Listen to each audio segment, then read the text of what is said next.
ধন প্রাপ্তির সবথেকে একটা ভালো সহজ উপায় বলছি, আপনি এটা খুব সহজেই পাবেন, যেটাকে হিন্দিতে মাদার গাছ বলে, বাংলায় আকন্দ ফুলের গাছ বলে।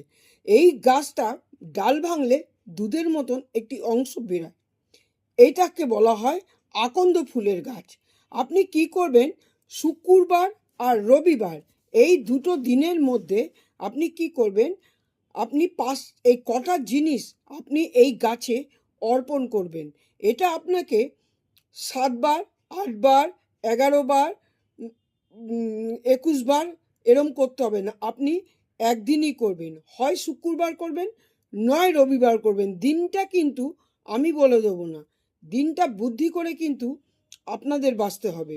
সুতরাং কি করবেন, নেবেন কি কি নেবেন, নেবেন হচ্ছে সিঁদুর, নেবেন হচ্ছে হলুদ, নেবেন হচ্ছে চাল, তিনটে হলো, সাদা একটা মিষ্টি নেবেন, আর 1 টাকার একটা কয়েন নেবেন।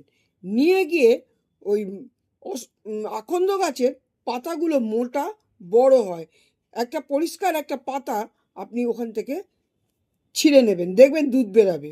দুধ বেরাবে মানে ওটা হচ্ছে গাছের একটা রস, যেটা দুধের মতন দেখতে হয়, সাদা। এবারে ওই পাতার ওপরে এই জিনিসগুলো রেখে, তার গোড়ায় রেখে, একদম শিকড়ের কাছে, গোড়ার কাছে রেখে আপনি আপনার মনোবাসনা করবেন। এইতে এই গাছে কিন্তু যক্ষিণী বাস করে। এই গাছ আপনার মানি ম্যাগনেটের কাজ করে। মানি ম্যাগনেট মানে অর্থ আসার কাজ করে।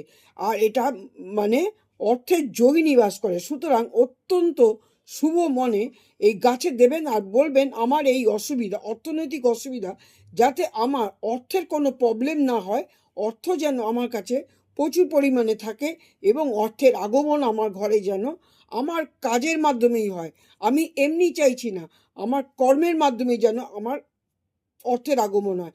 আপনি মনোবাসনাটা করবেন কিছুক্ষণ ধরে, এবং দিনের বেলায় সন্ধ্যাবেলায় করবেন।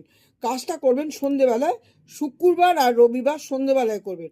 মনোবাসনাটা করবেন, করার পরে কি করবেন, আপনি চলে আসবেন।